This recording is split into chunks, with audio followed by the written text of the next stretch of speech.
আমার এই ভিডিও যখন দেখবেন তখন বাংলাদেশের রাজনীতি অনেক আগায় গেছে, অনেক কিছু ঘটে গেছে। যাই হোক, আমি তো আগে ভিডিও রেকর্ড করি, তাও আমি একটু পিছে গিয়া তারেক রহমানের দেশে ফেরার বিষয়টা নিয়ে আলাপ করতে চাই, কারণ বিষয়টা গুরুত্বপূর্ণ। তারেক রহমান তো দেশে ফিরেছেন, বিএনপি খুশি, তার সাথে বেশি খুশি ইন্ডিয়া। আমি মেনে মেনে করছি না। ইন্ডিয়া টুডে একটা বিশাল ফিচার ছাপিছে, দেখেন কেন তারেক রহমানের দেশে ফিরা ইন্ডিয়ার জন্য খুশির খবর। তারাই লিখেছে, Khaleda জিয়া's son in Bangladesh after 17 years. Why it's good news for India? কেন এটা ইন্ডিয়ার জন্য ভালো খবর, সুসংবাদ। ওরে বাবা, কি খুশি ইন্ডিয়া। কিন্তু তারেক রহমানের দেশে ফিরে নিয়ে কি কি বার্তা আপনি পেলেন, সেটা আমরা মোটামুটি তিনটা দিক থেকে বিচার করব। এক নাম্বার, উনি কেমনে ফিরলেন, উনার ফেরার ঘটনায় কে কি রোল প্লে করলো। দুই নাম্বার হইতেছে উনি কি বললেন, কেমনে বললেন। তিন নাম্বার হইতেছে উনার ফেরার ঘটনা নিয়ে গণমানুষের মধ্যে কি প্রতিক্রিয়া, এবং বাঙ্গু এলিট এস্টাবলিশমেন্ট এবং আওয়ামী লীগের মধ্যে কি প্রতিক্রিয়া। এই তিনটা দিক থেকে দেখলে আপনি বুঝতে পারবেন তারেক রহমানের দেশে ফেরাটা বাংলাদেশের জন্য কি মিন করে, এটার অর্থটা কি। তার আগে ওই পায়েসের উপরে যেমন কিসমিস থাকে না, উনকার দুটা কিসমিস দিয়ে দিই পায়েসের উপরে। না দেখেনি বিএনপি কইছে তারা 300 ফিটে যে বর্জ্য তৈরি করেছে তাও প্রসারণ করে, মার্শাল্লাহ। এই যে দেখেন, তারপরে ছবিও দিছে আগে এবং পরে, ওরে বাবা। তারপরে বিএনপির পাঁচাচাটা এডিটে সাহেব, পাঁচাচাটা কওয়া যাবি না, হ্যাঁ সে কি আপনি চান না আমি মুখ খারাপ করি? আচ্ছা তাইলে ধরি পাঁচাটা হয়েছে, তবে হোগা চাটাটা কিন্তু খারাপ না। যাই হোক, আপনি পছন্দ করলেন না, আপনার একটা কথা রাখা লাগে।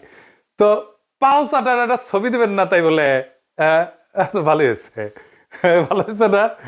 তো জুতার সাইজ কলে ভালো, মাশাআল্লাহ, অনেকে সেট পারবি, জায়গা আছে অনেক সামনে, ইনকে করে। তো তারেক রহমানের ইনকে একটা জুতা কিনে দিয়ে বিএনপি কইছে পরিষ্কার করিছে, আর বন্ধের আলো কইতেছে আম্বা, ওরা ওই একই কথা। গণসংবর্ধনার পর 300 ফিট সড়কের বর্জ্য অপসারণ করলো ঢাকা উত্তর বিএনপি। তো আসেন না বিএনপির, ওটা তো ছবি দেখলেন, স্টিল ছবি, একটা ভিডিও দেখেন, বিএনপির কর্মীরা পরিষ্কার করছে, ভালো লাগবে না? দেখেন ২৬ তারিখ সকালে ৩০০ ফিট এলাকায় গিয়ে দেখা যায় জমে থাকা ময়লার স্তূপ পরিষ্কার করছেন ঢাকা উত্তর সিটি কর্পোরেশনের পরিচ্ছন্নতা কর্মীরা। বিএনপির অফিসিয়াল পেজ থেকে দাবি করা হয়েছে ময়লা পরিষ্কার করছে, সমস্ত ময়লা পরিষ্কার করছে বিএনপি, কিন্তু আসলে না, কথাটি মিথ্যা। পুরো অংশের অধিকাংশ অর্থাৎ 90% বর্জ্য ময়লা পরিষ্কার করেছে ঢাকা উত্তর সিটি কর্পোরেশন। দেখেছেন কারা করিচ্ছে পরিষ্কার? 148 টন বর্জ্য পরিষ্কার করছে সিটি কর্পোরেশন। কেমন ধাপ্পা দেয় দেখেন। একটা জিনিস দেখবেন, আর একটা কিসমিস, পায়েসের উপরে কিসমিস, পায়েসের উপরে একটা কিসমিস দেওয়ার ছবি দেখার, এটা মিষ্টি দেখে এটা মনটা ভালো হবি। তো একটা জিনিস দেখেন, মিটিং শুরুর আগে স্টেজের সামনে বোতল সুইরা T20 খেলিচ্ছে, দেখেছেন? কেউ থামাইতে পারতেছে না, পারলে নেতাদের মারে। বড় দল হয়ে করবে কি ওরা? নিজের দলে তো কোনো শৃঙ্খলা নাই, রাষ্ট্র চালাইবে, মিটিং সামলাইতে পারে না, তা আবার নিজের দলের মিটিং, তার নিজের দলের কর্মী তাদের। তো যাই হোক, আলোচনায় আসি। প্রথম পয়েন্ট, তারেক রহমান ফেরার ঘটনায় কে কি রোল প্লে করলো। তারেক রহমানের মূল সিকিউরিটি দিল কে, বলেন তো? কে দিল? এটাই হইতেছে কে কি রোল প্লে করলো। এটা একটা বিশাল বার্তা আছে বলে। সেনাবাহিনী, কোন স্পেশাল ফোর্স না, র্যাব না, পুলিশ না, এসএসএফ না, পুরা দস্তর সেনাবাহিনী। এই জায়গাটা খেয়াল করবেন। স্বরাষ্ট্র মন্ত্রণালয়ের নিরাপত্তা ব্রিফিং আপনি পাবেন সব জায়গায়, কয়া হয়েছে এটা সিভিল ফোর্স করবে, কোথাও সেনাবাহিনী মোতায়েন করা হবে বলা হয়নি। এটার দায়িত্ব ছিল ডিএমপির। দেখেন ডিএমপির ব্রিফিং দেখেন, 2000 পুলিশ সদস্য মোতায়েন থাকার কথা ছিল। পুলিশ দেখেছেন অল্প কিছু দেখতে পারেন, দেখেন নাই, মূলত চারিদিকে ঝাঁকে ঝাঁকে আর্মি। দেখেন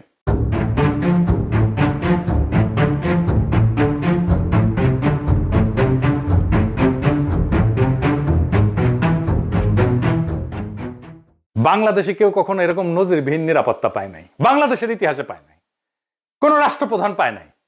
যাই হোক, এই যে আর্মি নিরাপত্তা, এটা প্রফেসর ইউনূসের সরকার সিভিল প্রশাসনকে উপেক্ষা কইরা ওয়াকার দিছে। এটা ওয়াকারের শক্তি প্রদর্শন, ও বুঝাই দেয় সবাইকে যে আর্মি তারেক রহমানের সাথে আছে, বুঝে চাও? এটা হইতেছে message, hidden message. Tarique Rahman বাংলাদেশের নেক্সট প্রাইম মিনিস্টার হওয়া কন্টেন্ডার, সন্দেহ নাই, হইতে পারবে কিনা সেইটা সন্দেহ আছে। তো ওই তো একাই কন্টেন্ডার না, তাই না?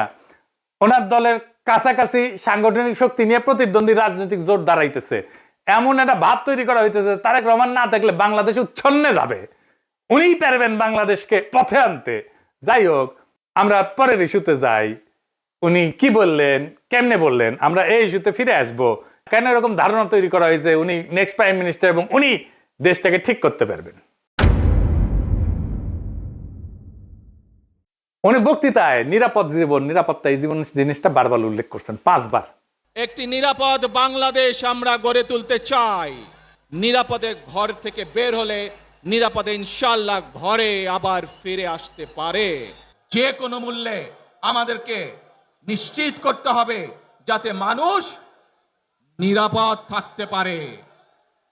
শিশু হোক, নারী হোক, পুরুষ হোক, যে কোনো বয়স, যে কোনো শ্রেণী, যে কোনো পেশা, যে কোনো ধর্মের মানুষ যেন নিরাপদ থাকে, এই হোক আমাদের চাওয়া আজকে। বিগত 15 বছর স্বৈরাচারের বিরুদ্ধে শত শত হাজারো গুম খুনের শিকার হয়েছে শুধু রাজনৈতিক দলের সদস্য নয়, নিরীহ মানুষের প্রতিবাদ করতে গিয়ে অত্যাচার নির্যাতনের শিকার হয়েছে, জীবন দিয়েছে।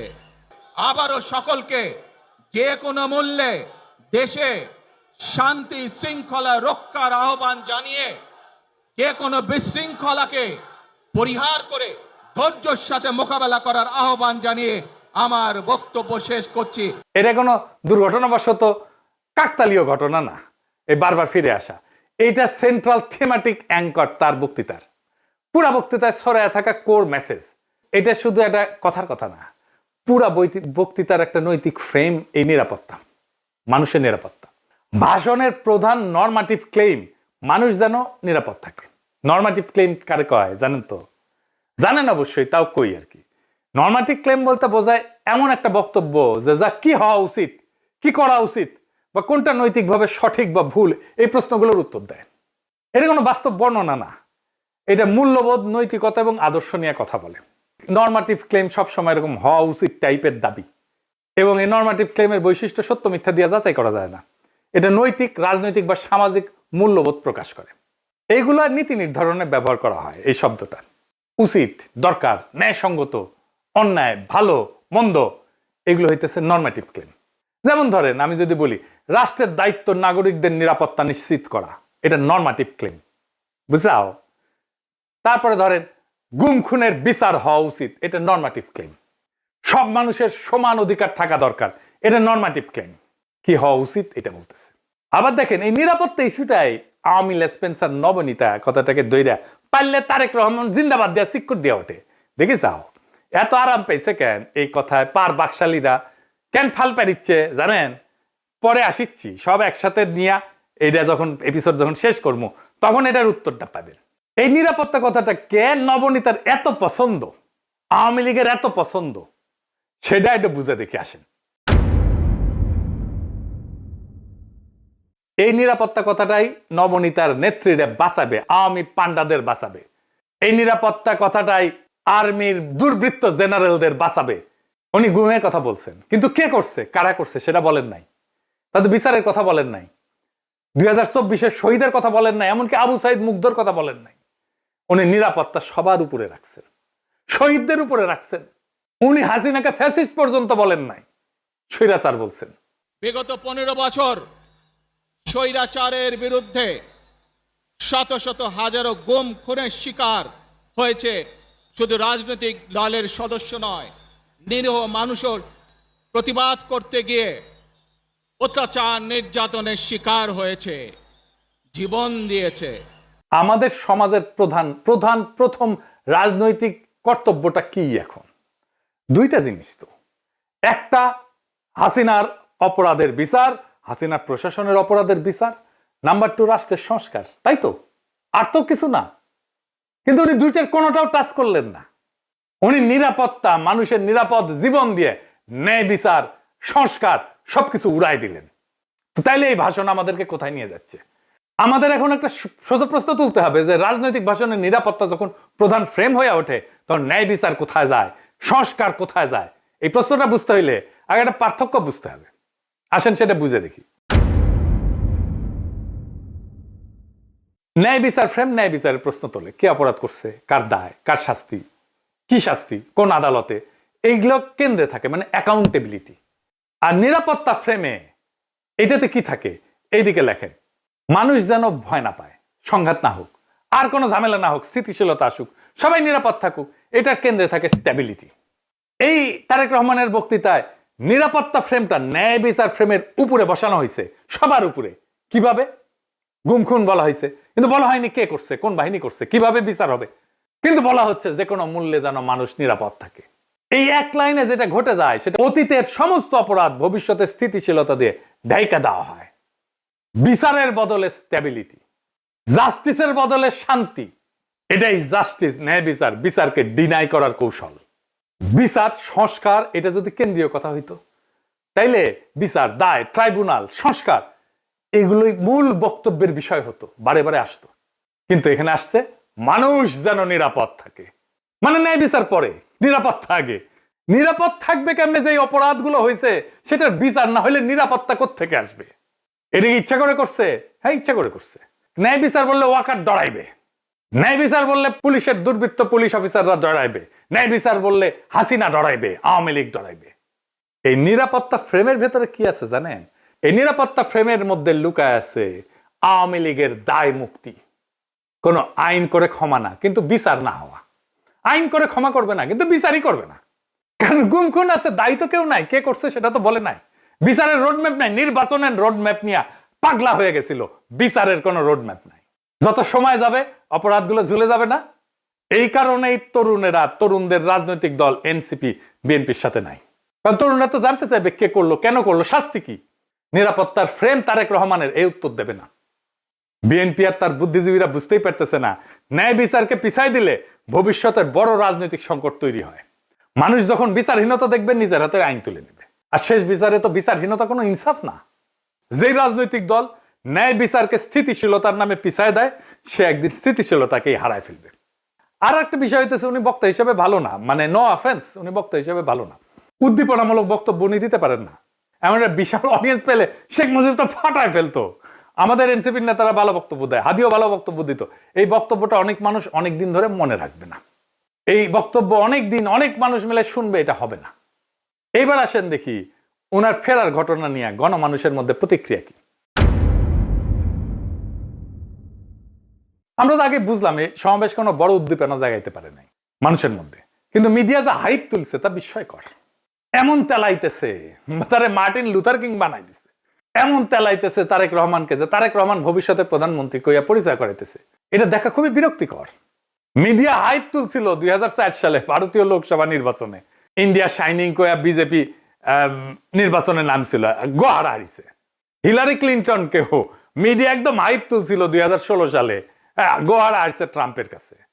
ব্রেক্সিটেও প্রেডিকশন ছিল ব্রিটেন ইউরোপিয়ান ইউনিয়নে থাকবে, থাকে না। এটা মিডিয়ার প্রেডিকশন ছিল। মিডিয়া ফ্রেম করতেছে তারেক রহমানকে ভবিষ্যতে প্রাইম মিনিস্টার হিসেবে, এটা হবে বিএনপির জন্য ডিজাস্টার। ঐতিহাসিকভাবে প্রমাণিত যে জনগণ মিডিয়ার ভুল বা বায়াস প্রেডিকশনকে কেবল ভুল হিসাবে পাঠ করে না, তারা এটাকে ম্যানিপুলেশনের চেষ্টা হিসেবে বোঝে। 2016 সালের নির্বাচনের পরে পিউ রিসার্চ সেন্টার ধারাবাহিক জরিপ করছিল, এখানে বলতেছিল যে মিডিয়া ট্রাস্ট কনজারভেটিভদের মধ্যে এইটা ইতিহাসের সবচেয়ে নিচে নামে আসছে। মিডিয়ার ট্রাস্ট, মিডিয়ার বিশ্বাস। এবং অনেক তথ্যদাতা সরাসরি বলছে যে মিডিয়া আমাদেরকে বলার চেষ্টা করছে যেটা হবে, এবং তারা ভুল বলছে। এটাকে এজেন্ডা সেটিং হিসেবে মানুষ দেখে, মিডিয়া কভারেজ হিসেবে দেখে না। ফুকুয়েটারে বলছিল যখন জ্ঞান বর্ণনা না করে মিডিয়া নির্দেশ দিতে চায় জনগণকে, তখন তা ক্ষমতায় রূপ নেয়। তারা তারেক রহমানের ক্ষমতা তৈরি করতেছে, মিডিয়া ক্ষমতা, ভার্চুয়াল ক্ষমতা তৈরি করতেছে। আর হান্না আন্ড্রেড বলছিল যে এমন ক্ষমতা জনগণ নীরবে সহ্য করে না, সে প্রত্যাখ্যান করে। তাই বহু নির্বাচনে আমরা দেখি জনগণ ব্যালট ব্যবহার করে কেবল কোন প্রার্থীর বিরুদ্ধে না, ভবিষ্যতে আগেই লিখে রাখা মিডিয়া ন্যারেটিভের বিরুদ্ধে প্রতিশোধ নেয়। বাংলাদেশের জনগণ এই যে তারেক রহমান আগামীর প্রধানমন্ত্রী, এই মিডিয়া ন্যারেটিভের বিরুদ্ধে প্রতিশোধ নেবে, লিখে রাখতে পারেন আজকের কথা। তারপরে ধরেন পাবলিকের যা হয়রানি হয়েছে দেখেন একটু। দেখেন কি পরিমাণ লোক এয়ারপোর্ট থেকে সবাই লাগেজ মাথায় করে কিন্তু বের হচ্ছে। দেখেন, আপনারা দেখলে অবাক হয়ে যাবেন যে শত শত না হাজার হাজার লোক আটকে পড়েছিল, যারা প্রবাস থেকে বাংলাদেশে আজকে আসছে বা কালকে রাত্রে যারা আসছে বের হয়ে যেতে পারছে, আজকে যারা আসছে সহজে কিন্তু সকালবেলা বের হতে পারে নাই। এখন তারেক রহমান সাহেব বের হয়ে গেছে, সবাইকে বের হওয়ার ব্যবস্থা করছে এবং সবাই বের হয়ে যাচ্ছে। আর একটা হয়রানি দেখেন পাবলিক কি করছে।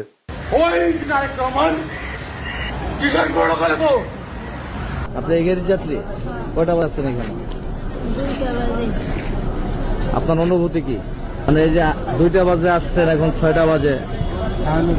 খারাপ লাগছে, মনে হচ্ছে লোকটাকে পায়ে জুতা দিতে পারতাম। খুবই কান্না পাচ্ছে, খুবই কি বলবো, ভাষায় প্রকাশ করতে পারতেছি না। একদিকে তো অসুস্থ লোক আসছিল দেশের বাড়ি চিকিৎসা করার জন্য, তারপরে এই পরিস্থিতি, দুঃখ লাগতেছে যে আমরা আইছি বাইরে থেকে, আজকে শখ করে একটা গাড়ি নিয়ে আসছে আর এই গাড়ি আমার এয়ারপোর্টের মধ্যে ঢুকতে দিল না।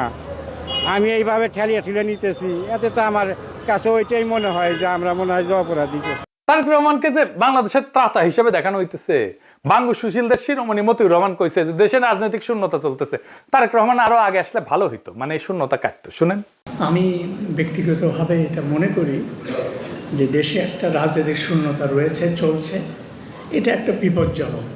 আমি সবসময় ভাবতাম বা এখনও মনে করি যে বিএনপির ভারপ্রাপ্ত চেয়ারম্যানের আর একটু আগে, বেশ একটু আগে যদি আসতে পারতেন, তাহলে এক্ষেত্রে হয়তো বিএনপি এবং দেশের মধ্যে একটা ভালো সুবিধাজনক অবস্থা তৈরি হতে পারত।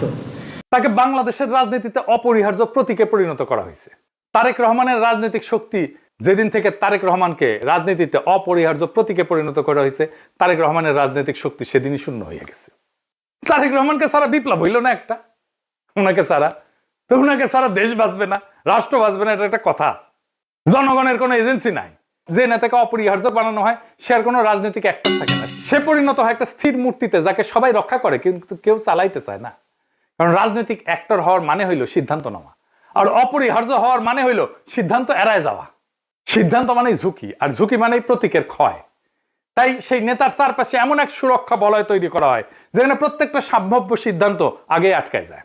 সে কথা বলে সাবধানে, নড়ে অনুমতি নিয়া, কার্যত উন্নতের সিদ্ধান্তের বাহক হইয়া ওঠে। আর সে ব্যর্থতার দায় নিতে পারে না, কারণ দায় নেওয়া মানেই তো মানুষের কাতারে নামায় না, সেই প্রতীক ভেঙে যাওয়া, যে অপরিহার্য ফ্রেম তৈরি করা হয়েছে, এই ন্যারেটিভ ভেঙে যায়। ফলে রাজনীতি ব্যক্তির হাত ধরে আগায় না, ওই ব্যক্তিকে ঘিরে জমে থাকে, জমাট হইয়া থাকে। তারেক রহমান কোনো সিদ্ধান্ত নিতে পারতেছে না, আমি দেখাই দেবো সিদ্ধান্ত নিতে পারতেছে না, ওটা আমি দেখাই দেবো এই কয়েকদিনের মধ্যেই। এই অবস্থায় নেতার উপস্থিতি শক্তির চিহ্ন না, বরং স্থবিরতার প্রমাণ। অপরিহার্য নেতা মানে শক্তিশালী নেতা না, অপরিহার্য নেতা মানে এমন একজন যাকে ব্যবহার করা যায় না, শুধু পাহারা দেওয়া যায়। তাই দেখতেছেন না, খালি পাহারা আর পাহারা, নজিরবিহীন পাহারা। এত পাহারা বাংলাদেশের ইতিহাসে কেউ পায় নাই। উনি কিচ্ছু করতে পারবেন না, রাজনীতি তো দূর কি বাদ, কিছুই করতে পারবেন না। আর বড় দল কিন্তু চিপসের প্যাকেটের মতো বেশিরভাগই বাতাস, মিথিয়ানা চিপস। দলের প্রধান নেতা আসবে, মির্জা ফখরুল বলল তারেক রহমান যেদিন আসবে সেদিন দেশ যেন কাঁপে ওঠে, কাঁপুনি দেবে। আমি আপনাদেরকে জানাতে চাই, নেতা যেদিন আমাদের আসবেন, যেদিন বাংলাদেশে পা দেবেন, সেদিন যেন সমগ্র বাংলাদেশ কেঁপে উঠে। বন্ধুগণ, এই কাপাকাপি করতে গিয়া একটা প্রোগ্রাম নিছে, পঙ্গু হাসপাতালে আহত জুলাই যোদ্ধাদের দেখতে যাবে তারেক রহমান। আসার পরে দেখা গেল পঙ্গু হাসপাতালে জুলাই যোদ্ধার নাই, একজনও নাই।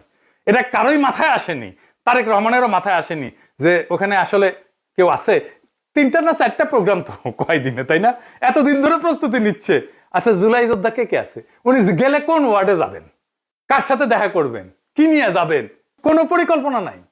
এই হইতেছে রাষ্ট্র ক্ষমতায় যাবে যে দল, সেই দশের প্ল্যানিং দেখেন। রাজনীতি আগাইলো, ওনারা তো কাঁপাইতে চাইতেছেন, রাজনীতি করতে চাইতেছেন না, স্পেকটাকাল দেখাইতে চাইতেছেন। পলিটিক্যাল লিডারের স্পেকটাকাল হইতেছে তার বক্তৃতা, তার রাজনীতি।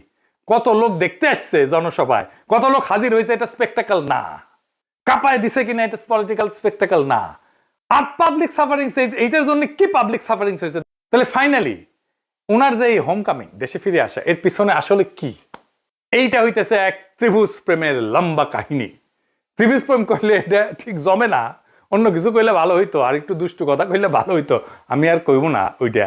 তো যাই হোক, বুঝাই দিচ্ছেন কি কইতে চাইতেছি আর কি, বুঝছাও তো। মানে ত্রিভুজ প্রেমে তো একজনের ছেঁকা খাইতে হয়, এটি না, এটি 3জনই মজা পায় আর কি, বুঝছাও। তো যাই হোক, তো এই ত্রিভুজ প্রেমের 3 অ্যাক্টর হইতেছে ওয়াকার, এডিটর সাহেব, এটা ত্রিভুজ আকার, এটা ওয়াকার একদিকে বিএনপি আর ইন্ডিয়া। ওয়াকার আর দুর্বৃত্ত জেনারেলের লাগবে গুমের বিচার থেকে বাঁচা, ইন্ডিয়ার লাগবে আগের জমিদারি ফিরে পাওয়া, আর বিএনপির লাগবে ক্ষমতা। এই 3 শক্তি এক হইছে, একজনকে আর একজনের লাগবে। ওয়াকারের বিএনপি আর ইন্ডিয়াকে লাগবে, বিএনপির ওয়াকার আর ইন্ডিয়াকে লাগবে, আর ইন্ডিয়ার ওয়াকার আর বিএনপিকে লাগবে। কি মজা! এইটাই হইতেছে বন্দোবস্ত, এদের মধ্যে বন্দোবস্ত হয়ে গেছে। ইন্ডিয়া আনন্দবাজারে রিপোর্ট করে ইঙ্গিত দিছে আমরা আছি তারেক রহমানের সাথে, ওয়াকার শক্তি দিয়ে ইঙ্গিত দিছে আমরা আছি তারেক রহমানের সাথে, তারেক রহমান বক্তৃতা দিয়ে ইঙ্গিত দিছে আমরা আছি তোমাদের সাথে। শান্তি আর শান্তি, নিরাপত্তা, এর বাইরে আর কিছু হবে না। গুমের বিচার হবে না, সংস্কার হবে না, কিসের মাল। আর আওয়ামী লীগ নমনেতাদের দিয়ে বার্তা দিছে। শুধু তাই না, এই যে দেখেন আশরাফুল আলম খোকন, হাসিনার পিএস, কি বলে দেখছেন? তারা বলে তারা বিএনপির পাশে দাঁড়াইছে। আবার দেখেন আরেকজন, দেখেন আওয়ামী লীগ, তার প্রোফাইল পিকচার দেখেছেন?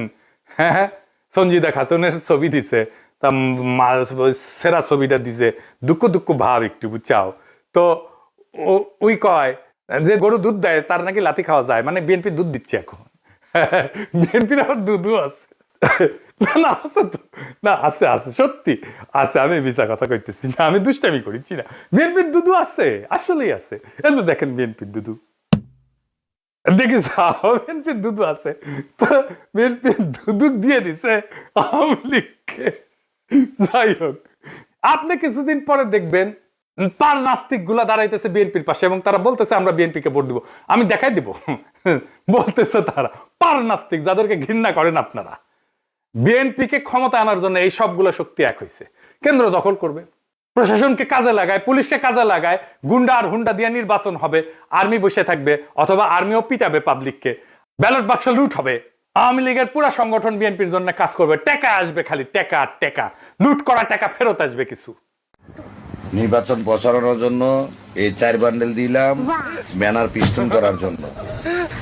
আর এটি লাগাইবা শুধু মোটরসাইকেল বহরের জন্য, মোটরসাইকেল নিয়ে আসবা 7টা, ঠিক আছে, কিনে নিয়ে আসবা। আর এটি রাখো শুধু নির্বাচনের দিন চা সিগারেট খাওয়াইবা মানুষকে। আর এই 7-8 বান্ডেল যেটি আছে, সকালবেলা সীসা খাইবা, হ্যাঁ সীসা খাইবা বৈশা। আমি পাস করবো না, সমস্যা নেই। সেই টাকা বিএনপি নির্বাচনের জন্য কাজে লাগবে। এই জন্য খোদা বক্সকে সরাই দিছে প্রফেসর ইউনূসের সরকার। প্রশাসন, পুলিশ, জেনারেলরা মাথায় রাখেন, এই নির্বাচন আমাদের আজাদির নির্বাচন। সংসদের কাজ রাষ্ট্রে ইনসাফ কায়েম করা। আমার আগের ভিডিওটা দেখে নিয়েন, বিস্তারিত আলাপ করছি কিভাবে সংসদ আইন তৈরির মাধ্যমে সমাজের মাঝে থাকা ইনসাফের ধারণা রাষ্ট্রের আইনের মধ্যে ঢুকে দেয়। রাষ্ট্রকে ইনসাফমুখী করে তোলে সংসদ। এই ইনসাফের রাষ্ট্রই আমাদের আজাদির দিকে নিয়ে যায়। আমাদের প্রত্যেকটা ভোটকে আমাদের মাঠে রক্ষা করতে হবে। প্রশাসন যদি গণরায়কে ছিনায় নিতে চায়, তাহলে ভোট ডাকাতদের এইবার বিতাড়িত করব বাংলাদেশ থেকে। আর এইবার প্রশাসনের, পুলিশের কাউরে যদি পক্ষপাত করতে দেখা যায়, কোনো মাপ কিন্তু নাই। আগামী সরকার বিএনপির হবে না, প্রফেসর ইউনূসের সরকারের মতো ধ্বজভঙ্গ সরকারও হবে না। তাই খুব খেয়াল, ভোট রক্ষার লড়াইয়ের জন্য তৈরি হন। এইবার ভোট দিলেই হবে না, কেন্দ্র পাহারা দিতে হবে, প্রত্যেকটা ভোটকে আমাদের রক্ষা করতে হবে। আর এক নতুন ভোট আনার লড়াইয়ের জন্য তৈরি হন। ইনকিলাব জিন্দাবাদ।